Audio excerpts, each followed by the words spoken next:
আসসালামু আলাইকুম সবাইকে। অনুশীলন শুরু হয়ে গিয়েছে। আজকে হয়ে গেছে দলীয় ফটোশুটও।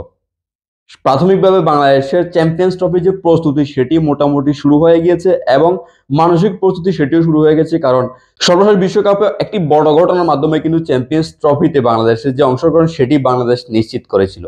আসলে চ্যাম্পিয়ন্স ট্রফিতে বাংলাদেশের যাত্রা শুরু হবে কিন্তু দুবাই থেকে। দুবাই ইন্টারন্যাশনাল স্টেডিয়ামে ভারতের বিপক্ষে ম্যাচ দিয়ে এর পরবর্তী দুটি নিউজিল্যান্ড এবং পাকিস্তানের বিপক্ষে ম্যাচ দুটি হবে রাওয়ালপিন্ডিতে, যেখানে রাওয়ালপিন্ডিতে বাংলাদেশের ভালো সুখদ স্মৃতি রয়েছে। একই সাথে দুবাইয়ের মাঠেও বাংলাদেশের একটি সুখদ স্মৃতি রয়েছে, যেটি 2018 এশিয়া কাপের শ্রীলঙ্কার বিপক্ষে। ভারতের বিপক্ষে সর্বশেষ এশিয়া কাপের একটি সুখদ স্মৃতি রয়েছে, যেটি ছিল শ্রীলঙ্কার মাটিতে। সে যাই হোক, সবকিছু মিলিয়ে বাংলাদেশের মানসিক যে প্রস্তুতির কথা বলছি সেটি কিন্তু ভালোই বলা যায়। ক্যাপ্টেন শান্ত আজকে সাংবাদিকদের মুখোমুখি হয়েছে, নিজেদের প্রস্তুতির কথা, মানসিক প্রস্তুতির কথা এবং দল নিয়ে যাওয়ার সম্ভাবনার কথা সবকিছু কিন্তু সে জানিয়েছে। তবে একটি বিষয় আমাদেরকে ভাবতে হবে, আসলে আমাদের সম্ভাবনা কতটুকু। Cricket legend Australian batsman Ricky Ponting সর্বশেষ একটি ইন্টারভিউতে যেটি বলেছেন সেটি কিন্তু আমাদেরকে একটু ভাবায়।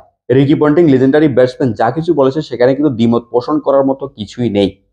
সবকিছু এড়িয়ে আমাদের অভিজ্ঞ প্লেয়ার রয়েছে, আমাদের তরুণ সম্ভাবনাময় প্লেয়ার রয়েছে। টিম বন্ডিংটা আমরা আশা করি অসাধারণ হবে। যদিও আমাদের অনেক ধরনের কন্ট্রোভার্সি কিন্তু সব সময় হয়ে থাকে, যেগুলোর কারণে পারফরমেন্সে একটি ব্যত্যয় আমাদের সবসময় কিন্তু ঘটে।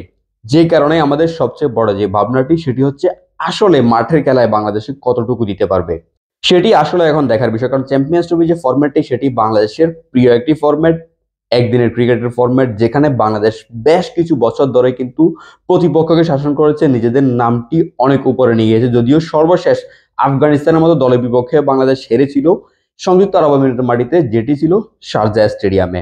সবকিছু মিলিয়ে যদি বলি, বাংলাদেশ ক্রিকেট দলকে নিজেদের লক্ষ্য স্থির করতে হবে, প্রতিপক্ষ যেই হোক। ভারতের কথা যদি বলি আমরা, তারা কিন্তু শক্ত একটি দল, যেই দলটিকে মোকাবেলা করে কিন্তু বাংলাদেশের চ্যাম্পিয়ন্স ট্রফি যে যাত্রাটি সেটি শুরু করতে হবে। আর তাই বাংলাদেশ দলকে এটি নিয়ে খুব বেশি পড়ালেখা করতে হবে, কারণ অনেকগুলো দলই কিন্তু এখন মাঠে রয়েছে। নিউজিল্যান্ড খেলছে, পাকিস্তানে, ভারত খেলছে তাদের মাটিতে ইংল্যান্ডের বিপক্ষে। সবকিছু মিলিয়ে যদি বলি, যদি পড়ালেখা করা হয় তবে প্রতিপক্ষকে আটকানোর জন্য যে স্ট্র্যাটেজিগুলো বাংলাদেশকে অনুসরণ করতে হবে সেটি বাংলাদেশ তৈরি করতে পারবে আশা করি। আর চ্যাম্পিয়ন্স ট্রফিতে আমাদের যে লড়াই করে যে অর্জন, চ্যাম্পিয়ন্স ট্রফিতে অংশগ্রহণ করার যে যোগ্যতাটি অর্জন করেছিল বাংলাদেশ, সেটির মান বাংলাদেশ রাখবে। সবাই ভালো থাকবেন। আসসালামু আলাইকুম।